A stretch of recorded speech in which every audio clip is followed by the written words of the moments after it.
Thank you Lord dahil natatapos rin ang aking day shift on duty, 15 days. So bukas ay night shift naman ako, 15 days another. So sana gabayan niyo pa rin ako lagi. Salamat sa 15 days na day shift ko, natapos ko na walang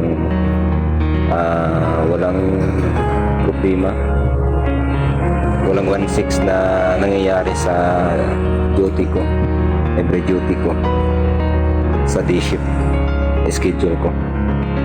So maraming salamat Lord na alam ko na dyan kayo lagi na gumagabay sa akin sa bawat oras, bawat minuto na aking ginagalawan. Andyan ka para gabayan ako, para palunuki ang lahat sa aking pagpasok hanggang sa aking pag-uwi galing sa trabaho. So maraming salamat at bukas night shift na naman ako. Salamat Lord.